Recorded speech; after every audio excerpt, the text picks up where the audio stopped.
Assalamualaikum warahmatullahi wabarakatuh. Waalaikumsalam warahmatullahi wabarakatuh, Bu. Selamat pagi anak-anak. Pagi, Bu. Apa kabar semuanya? Alhamdulillah luar biasa, Allahu Akbar. Sebelum Ibu memulai pembelajaran pada hari ini, Ibu absen ya. Ya, Bu. Nama Arini, Hadir, Bu. Rizka, Hadir, Bu. Riani. Hadir, Bu. Oke, baiklah. Untuk ketua kelas silakan memimpin doa untuk memulai pelajaran pada hari ini. Baik, Bu. Baik, teman-teman, sebelum pembelajaran kita pada hari ini dimulai, mari kita berdoa. Berdoa dimulai. Berdoa selesai. Terima kasih. Baiklah.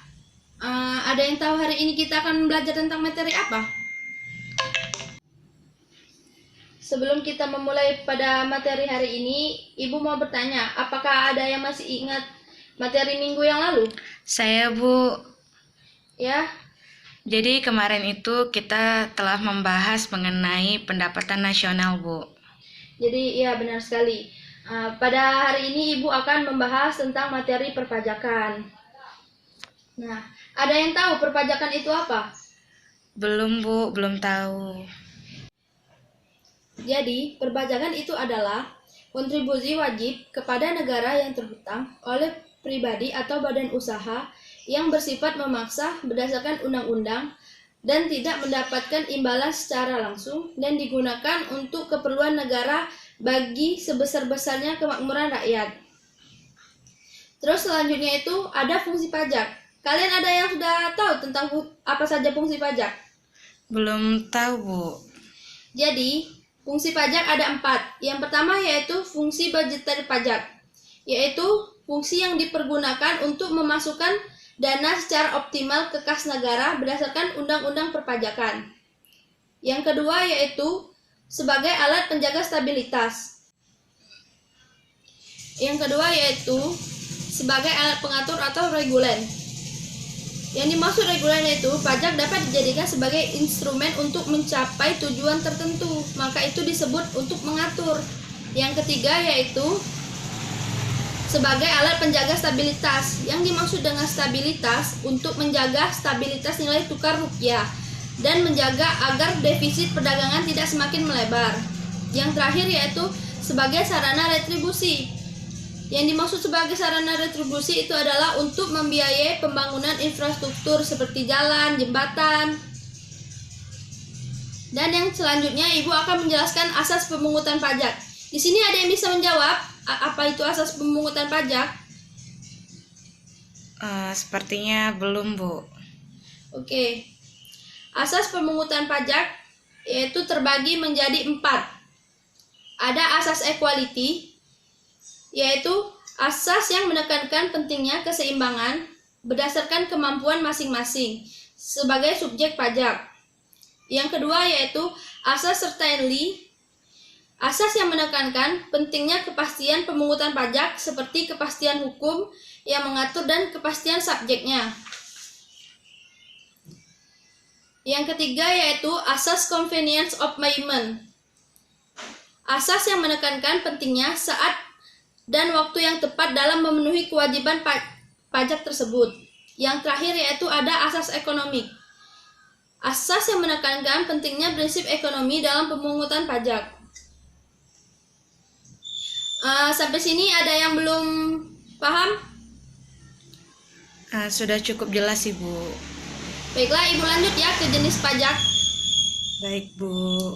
Jadi jenis pajak itu dibagi menjadi 3. Yang pertama yaitu berdasarkan menanggungnya, yang kedua yaitu berdasarkan yang memungutnya, yang ketiga yaitu berdasarkan sifatnya. Yang pertama yang berdasarkan menanggungnya itu dibagi menjadi 2. Ada pajak langsung dan pajak tidak langsung.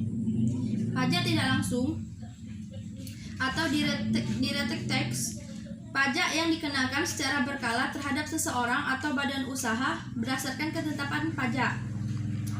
Pajak tidak langsung atau indirect tax, yaitu pajak yang dikenakan atas perbuatan atau peristiwa. Yang selanjutnya yaitu pajak berdasarkan lembaga pemungutannya. dibagi menjadi dua, yaitu ada pajak negara dan pajak negara. Pajak negara yaitu pajak yang pemungutannya dilaksanakan oleh pemerintah pusat. Pajak negara adalah pajak penghasilan, pajak pertambahan nilai, dan pajak penjualan atas barang mewah. Terus yang selanjutnya ada pajak daerah. Pajak daerah adalah pajak yang dipungut oleh pemerintah daerah, yaitu pajak radio, pajak reklame, pajak kendaraan, dan pajak hiburan.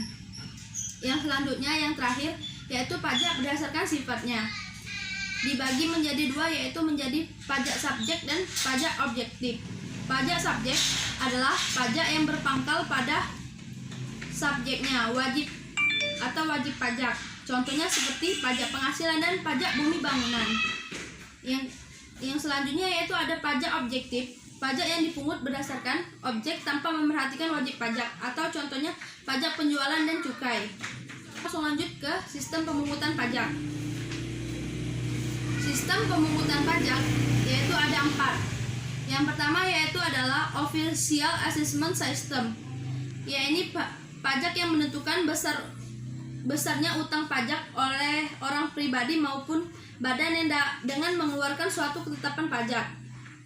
Yang kedua yaitu Semi Self Assessment System, atau sistem pemungutan pajak yang menentukan besarnya pajak yang terutang oleh seorang yang berada pada kedua belah pihak, atau wajib pajak dan fiskus.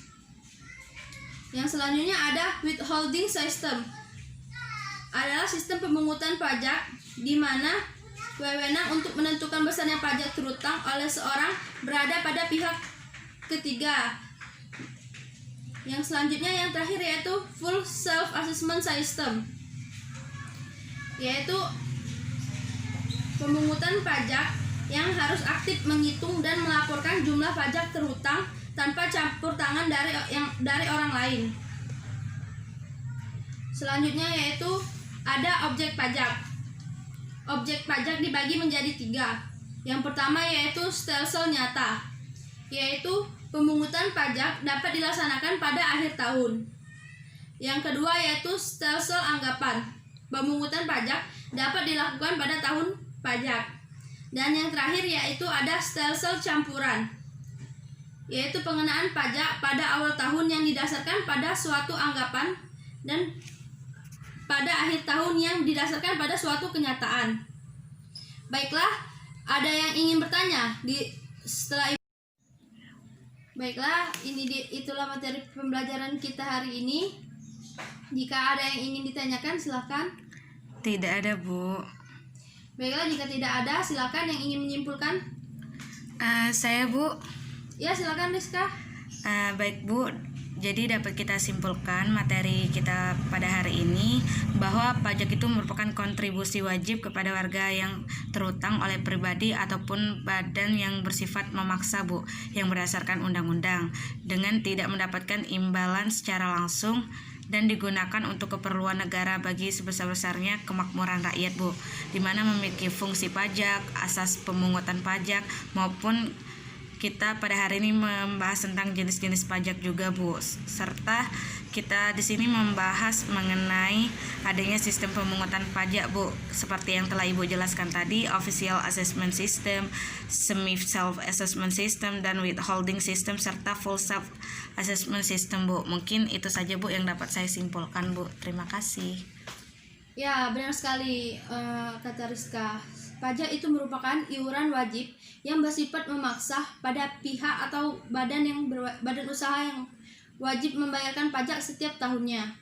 Dalam pajak itu sendiri dijelaskan ada fungsi macam-macam, jenis, objek pemungutan. Baiklah, itu saja yang dapat Ibu sampaikan. Untuk minggu depan Ibu memberi tugas untuk menganalisis pajak yang ada di Indonesia, ya. Mari Ibu tutup dengan mengucapkan Alhamdulillahirabbil alamin. Wassalamualaikum warahmatullahi wabarakatuh. Waalaikumsalam warahmatullahi wabarakatuh. Terima kasih, Bu. Ya, sama-sama.